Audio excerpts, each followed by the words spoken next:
Magandang gabi mga masters, bali ngayon po ay 3 videos po ma-upload ko po sa aking YouTube channel. Tama nga mga masters, 3 videos nga po ma-upload ko po. Yon, what's up mga masters? Nandito na naman tayo sa panibagong araw, panibagong kabanata na naman ang pagsasama-samahan natin ngayon guys.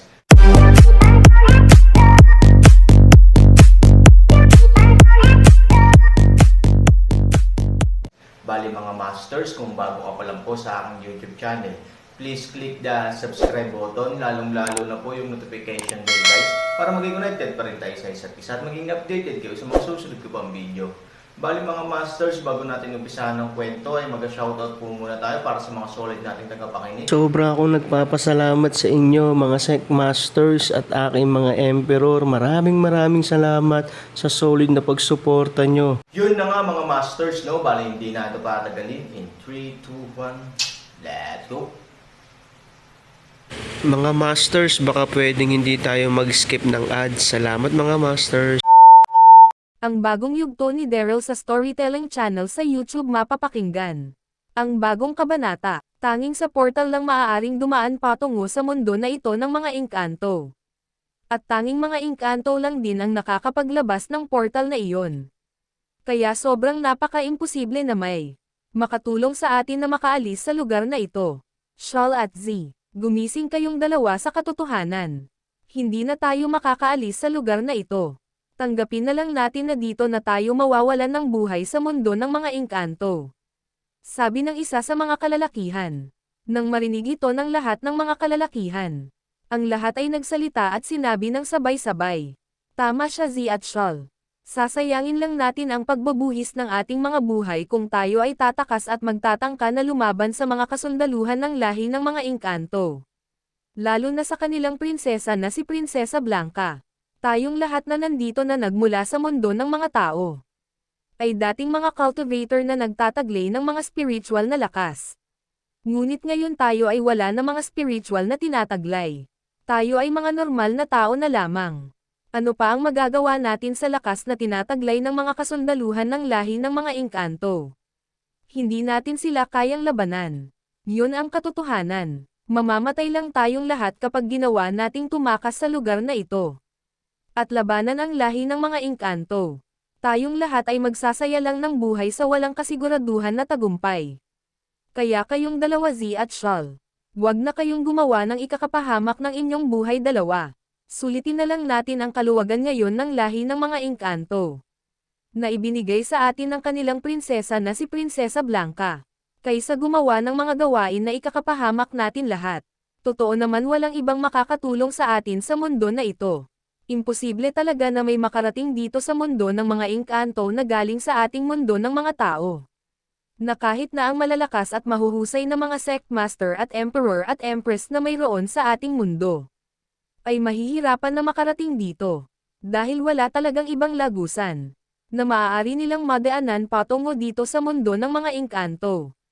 Tanging sa portal lang na nilalabas ng mga engkanto maaaring dumaan patungo dito. At tanging mga engkanto lang din ang makakagawa nito. Kaya Z at Shal, tapusin na lang natin ang ating magiging pansamantalang matitirahan at masisilungan. Huwag na kayong mag-isip dalawa ng kung ano-ano. Mapapahamak lang kayo sa inyong gagawin. Sabi ng mga kalalakihan. Nang narinig nito nila Shal at Z, si Shal ay nagsalita at sinabi, "Nauunawaan namin ang inyong mga sinabi lahat. Tama naman kayo. Napakahirap para sa atin na kalabanin natin ang mga kasundaluhan ng lahi ng mga engkanto. Lalo na ang kanilang prinsesa na si Prinsesa Blanca, na nandito na ngayon sa kanyang kaharian at imperyo. Dahil nga tayong lahat ay wala ng mga tinataglay na spiritual na lakas. At wala din tayong mga sandata na makakatulong sa atin. Na tanging mga bagay lang sa paggawa ng imperyo at kaharian ang ating mga nahahawakan. At tama din kayo, napakahirap na may mapadpad sa mundo ng mga engkanto na nagmula sa ibang mundo. Tulad na lang na galing sa mundo natin mga tao. Dahil nga wala ibang lagusan patungo dito. Ngunit, paano kung sabihin ko sa inyo na may isang tao na lubos na makakatulong sa ating lahat? Upang makatakas at makaalis sa lugar na ito. At sa tulong ng nag-iisang nilalang na iyon na nagmula sa mundo natin mga tao. Tayo ay magtatagumpay na makaalis at makatakas sa kamay ng mga engkanto. Hindi kayo lubos na maniniwala kung malaman nyo kung sino ang nilalang na iyon na nagmula sa mundo natin mga tao. Na maaari makatulong sa atin ngayong lahat na makaalis dito. Dahil sa nilalang na iyon. Ang kalayaan at tagumpay ay malaki ang chance na makamit natin iyon. Dahil ang nilalang na iyon ay nagtataglay ng pangbihirang kahusayan sa lahat ng aspeto. Lalo na ang kanyang spiritual na lakas ay sobrang nagtataglay ng lakas na hindi matutumbasan ng ibang nilalang. Ang nilalang na iyon ay kilalang-kilala niyong lahat, na kahit na ang mga ibang nilalang na naninirahan sa iba't ibang mundo ay kilala ang nilalang na iyon. At nakakatiyak din ako na kahit na ang hari ng mga engkanto na si Haring Hari, ay lubos na naririnig ang pangalan ng nilalang na iyon na aking tinutukoy ngayon sa inyong lahat. Dahil sa kahusayan niya sa pakikipaglaban. At dahil sa katalinuhan niyang tinataglay. At lakas na tinataglay. Sa lahat ng aspeto ay masasabi natin na tanging nilalang lang na iyon na nagmula sa ating mundo ng mga tao. Ang nagtataglay ng mga ganon kasanayan. Sabi ni Shawl sa seryosong tono at may kasiguraduhan at pagmamalaki. At si Z ay nagsalita din at sinabi. Tama si Shawl. May nilalang na nagmula sa atin mundo ng mga tao. Ang nais tumulong sa ating lahat upang makaalis tayo sa lugar na ito. Ang nilalang na iyon ay lubos niyo din kilala. Ito ay natatangi sa lahat ng mga cultivator sa ating mundo ng mga tao. At tinitingala ng lahat noon pa man. Hindi talaga kayo makakapaniwala na kasama natin siya ngayon dito sa imperyo at kaharian ng prinsesa ng mga engkanto na si Prinsesa Blanca. Kaya bakit kayo mawawalan ng pag-asa na hindi natin makakaya ang lahi ng mga engkanto? At sa tulong niya magtatagumpay tayo na makaalis tayo ngayon at hindi na tayo makakaranas ng paghihigpit ng lahi ng mga engkanto. Sabi ni Z nang may pagmamayabang. Nang marinig ito ng mga kalalakihan na nagmula sa mundo ng mga tao. Silang lahat ay nagkatinginan. At ang isa ay nagsalita at sinabi, anong pinagsasabi niyo Shawl at Z? Sino namang nilalang ang inyong tinutukoy niyong dalawa? Na nagmula sa ating mundo ng mga tao na nagtataglay ng malakas na spiritual na kayang talunin. Ang mga kasundaluhan ng lahi ng engkanto at ang prinsesa nila na si Prinsesa Blanca. Sinong cultivator na nagmula sa ating mundo ng mga tao ang kasakasama natin? Na kayang talunin ang puwersa ng kasundaluhan ng mga engkanto. At ngayon, sinasabi niyo pang dalawa na nandito siya ngayon sa kaharian at imperyo na ito na pagmamay-ari ng prinsesa ng mga engkanto na si Prinsesa Blanca. Sa tagal na natin dito na gumagawa at binubuo ang imperyo at kaharian ni Prinsesa Blanca. Lahat ng ating mga kasamahan ay kilala na natin ang bawat isa. At lahat tayo na nandito ngayon ay wala ng mga spiritual na lakas. Nakita ng ating mga mata kung paano kinuha sa atin. Ang ating mga spiritual na lakas ng hari ng mga engkanto na si Haring Hari.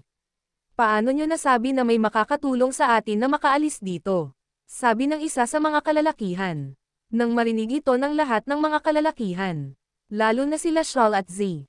Ang dalawa ay ngumiti. At ang lahat ng mga kalalakihan ay sabay-sabay na nagbulungan sa mahinang boses at sinabi. Sino ba ang nilalang na inyong tinutukoy Shawl at Z? At kung kasakasama natin siya ngayon dito sa imperyo at kaharian na pagmamay-ari ng prinsesa ng mga engkanto na si Prinsesa Blanca. Nasaan siya? At sino sa atin na mga nandito ang inyong tinutukoy? Sabi ng mga kalalakihan na nagmula sa mundo ng mga tao na may pagtataka at kuryosidad na tono. Nang marinig ito nila Shawl at Z, si Shawl ay muling nagsalita at sinabi, ang tinutukoy namin sa inyong lahat na nilalang na makakatulong sa ating pagtakas o makaalis sa imperyo at kaharian na ito, ay wala sa ating lahat na nandito ngayon. Ang nilalang na iyon ay nagpapanggap na isa sa mga kasundaluhan ng lahi ng mga engkanto. At ngayon ito ay kasakasama ng prinsesa ng mga engkanto at general ng mga engkanto na sila Prinsesa Blanca at General Raiji. Tuldok, ang nilalang na iyon ay nag-aantay ng magandang timing o tiempo para masimulan na niya ang pagkilos para maalis niya na tayo dito. Sabi ni Shawl, nang marinig ito ng mga kalalakihan na nagmula sa mundo ng mga tao. Ang isa sa mga kalalakihan ay muling nagsalita at sinabi, bakit hindi nyo pa sabihin sa aming lahat kung ano ang pagkakakilanlan ng nilalang na iyon na nagmula sa mundo natin mga tao? At nakakapagtaka lang. Lahat ng mga nilalang na nagmula sa mundo natin mga tao, ay pag nakubkab ng mga engkanto ay agad-agad inaalisan ng spiritual na lakas ng hari ng mga engkanto na si Haring Hari. Paano ang nilalang na iyon ay may spiritual pa na lakas at paano niyang nagawang magpanggap na isa sa mga kasundaluhan ng lahi ng mga Engkanto.